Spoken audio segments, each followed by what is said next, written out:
All right, let's dive right into this explainer. Today we're looking at a truly awe-inspiring discovery from 2026 that finally solved a 74-year-old aviation mystery. For decades, the disappearance of this one specific commercial airliner was just this massive, lingering question mark.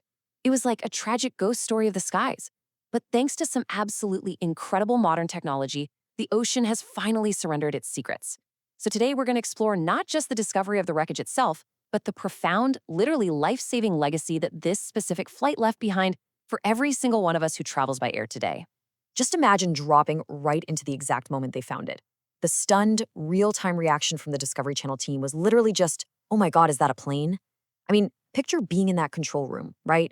You're staring at these monitors, feeding live video from the pitch-black depths of the ocean floor, and then suddenly, out of the gloom, this massive structure appears. It's not a rock formation, it's not an old shipwreck, it's a fuselage.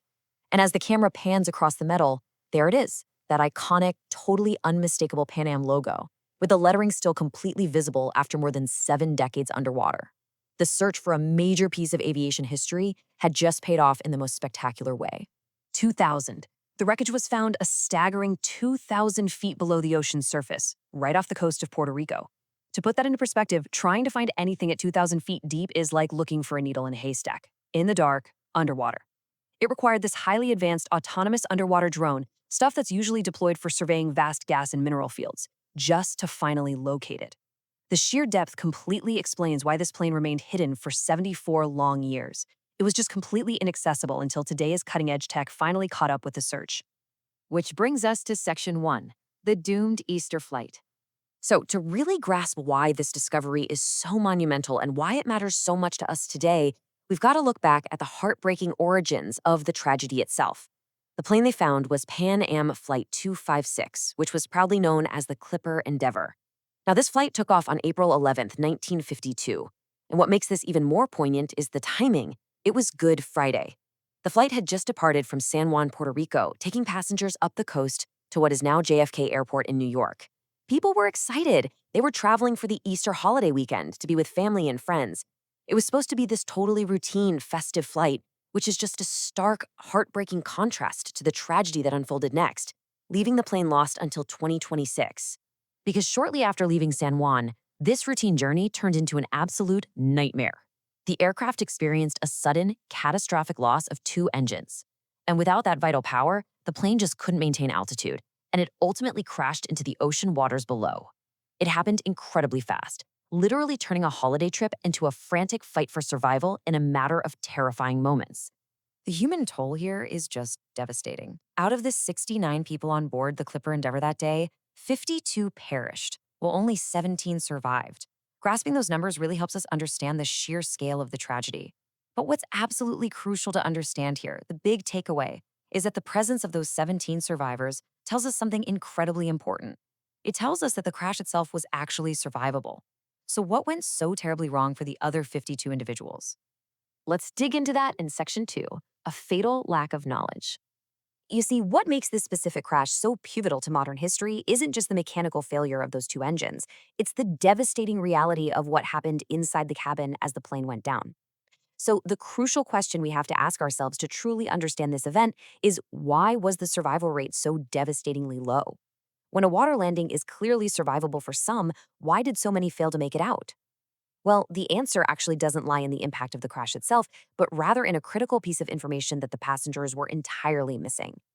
And here is where we see the stark, honestly terrifying contrast between flying in 1952 and the mandatory safety protocols we totally take for granted today.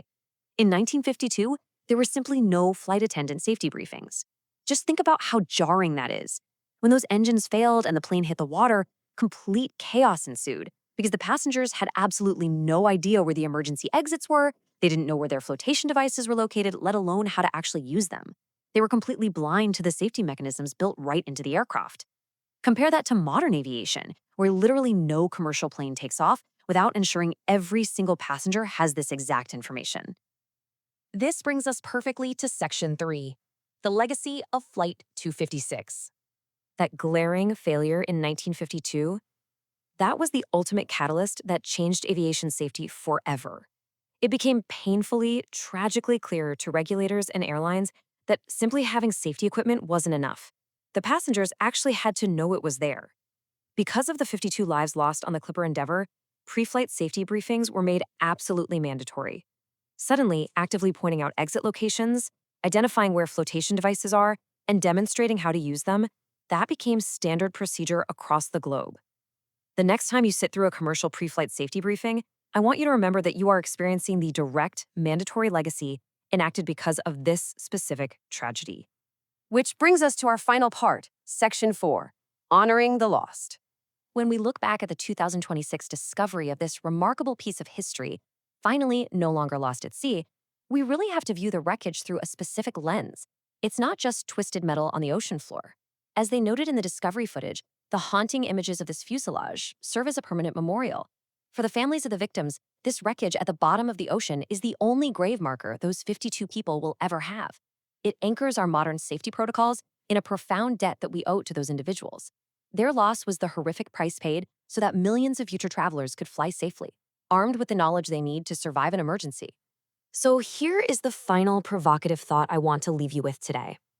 Knowing the hidden, tragic origins of this everyday routine, the next time you fly, will you ever ignore a flight attendant's safety briefing again?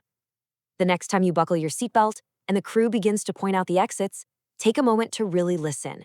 You aren't just hearing a rehearsed script, you're hearing the life-saving legacy of Pan Am Flight 256.